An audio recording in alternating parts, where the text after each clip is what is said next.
Hello everyone, today we'll learn about cleavage of carbon-oxygen bond in ethers. So basically we are learning about the chemical reactions of ethers. Ethers are least reactive among functional groups. So it reacts in a very drastic conditions, like it reacts with hydrogen halide under very high temperature.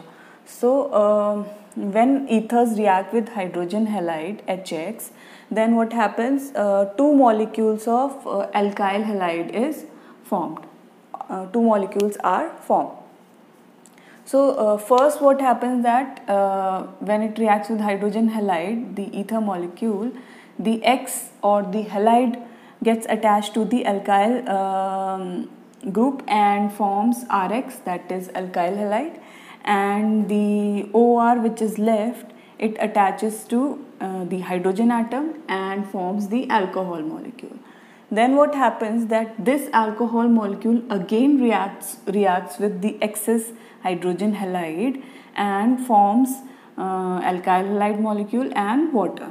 So water is left, this OH and H atom gets attached to form water molecule, and this alkyl molecule get attached to the halide atom and forms alkyl halide. So this was the reaction. So here the carbon-oxygen bond is broken down. Now next, if your ether is aryl alkyl ether, means there is aryl group also. So here what happens, there is double bond character between the carbon-oxygen bond here in the aryl side because of the resonance.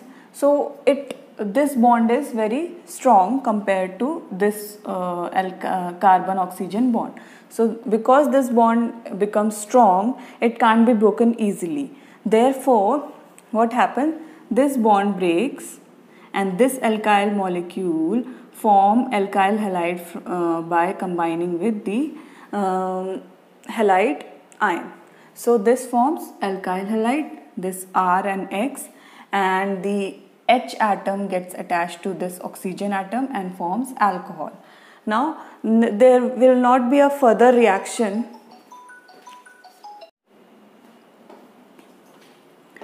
So further reaction of this phenol with the hydrogen halide will not be possible, because again it will require the carbon-oxygen bond to break, and it is not possible in the case of aryl molecule because it possesses some double bond character between the carbon and oxygen bond. Now next is if there are different alkyl groups, that is unsymmetrical ether, when it reacts with hydrogen halide, then what happens?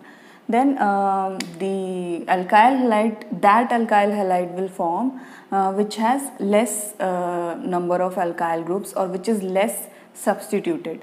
So for example, this alkyl group R is less substituted and this R dash is more substituted. So the halide will be formed from this alkyl group. So RX will be formed as alkyl halide and R dash OH will form as alcohol.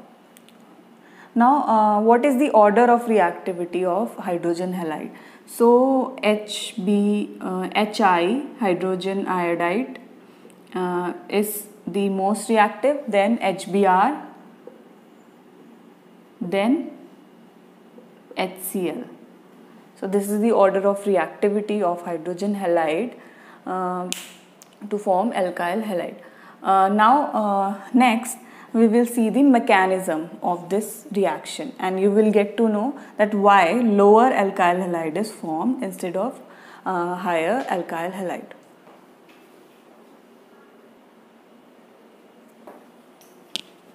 So now we'll learn about the mechanism. So first we are considering the ether, methoxyethane ether, and it is reacting with HI. So what happened? First, the protonation of ether takes place. So here the oxygen atom gets protonated and we get protonated ether. And the I negative, that is iodide ion, leaves. Then this iodide ion, it attacks on the protonated ether. So in step 2, what we will see that it is SN2 reaction or mechanism, because the iodide ion is acting as a nucleophile and it attacks on the intermediate and on the substrate and forms an intermediate, and then the products are formed which are CH3I and CH3CH2OH. So here what is happening that the nucleophile will attack on that carbon atom which is less sterically hindered, because it is directly approaching the substrate. Therefore the less substituted carbon atom will be more reachable for the nucleophile. Therefore the alkyl halide forms which from that carbon atom or from that alkyl group which is less sterically hindered or which is less substituted. Therefore methyl iodomethane is formed as the alkyl halide instead of ethyl iodide, and this ethyl group forms the ethanol or the alcohol molecule. Now next, the last step is, if there is excess of HI or excess of hydrogen halide, then what will happen that this ethanol or the alcohol molecule further reacts with HI and form protonated alcohol. Then this protonated alcohol reacts with the iodide ion and forms the ethyl iodoethane and water molecule, because this OH2 will leave from the protonated alcohol and this ethyl group will get attached to the iodide ion and another molecule of alkyl halide will be formed. Now this was the SN2 mechanism, but I'll tell you a special case where there will be SN1 mechanism followed.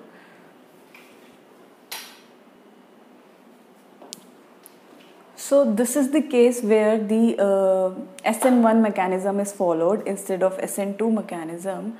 So according to, if generally we see that the iodide ion should be attached to methyl group, but here what is happening? It is happening the opposite. The iodide ion is getting attached to the tertiary alkyl group. So why is it so? Because it is following the SN1 mechanism. So according to SN1 mechanism, what happens that it is forming the carbocation, and we know that tertiary carbocation are the most stable. So first the ether molecule is getting protonated, and then after protonation what happens that it forms the tertiary carbocation like this, and the alcohol molecule. So this alcohol molecule leaves and tertiary carbocation is formed. Then this tertiary carbocation is attacked by the nucleophile iodide ion, and it forms this alkyl halide. So this is the way this happens when there is the chances of formation of tertiary carbocation. Then it follows the SN1 mechanism. Otherwise, generally the less substituted alkyl group forms the alkyl halide. Now we will see some examples to clarify this concept further.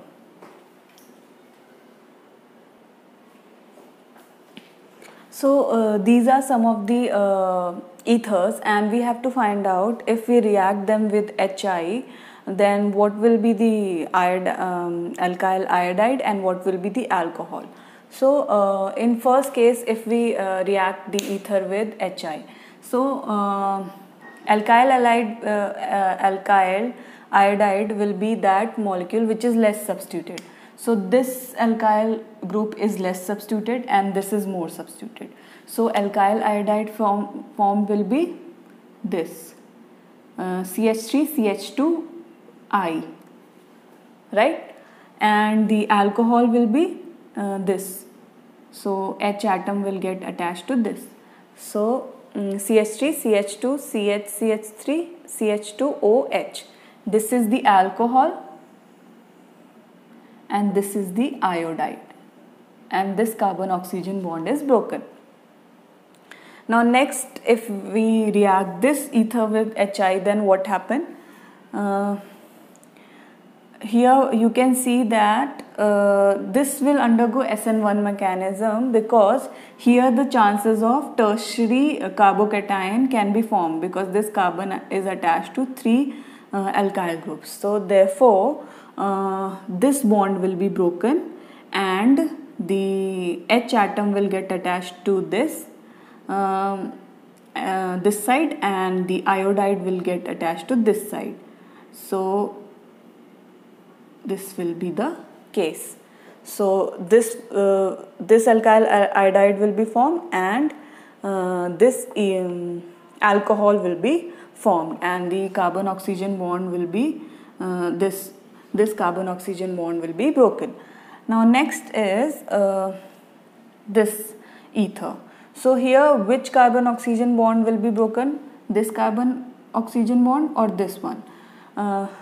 Because here double bond character is also present, because it is directly attached to benzene ring, so it can't be broken. So obviously this carbon oxygen bond will be broken. Now where the iodide will go?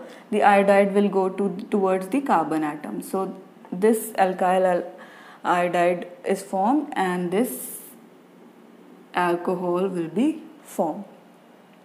So in this way we can see that first we have to find which carbon oxygen bond will be broken. That we can see from the number of substituted alkyl groups. If less substituted, then iodide will go there, and in case of tertiary alkyl substituted, then iodide will go there, and in case of alkyl and aryl positions, the iodide will go to the alkyl group, not towards the aryl group. So this was the whole topic of cleavage of carbon oxygen bond in ethers. So it was a lengthy topic, but I hope you have understood this topic. Thank you.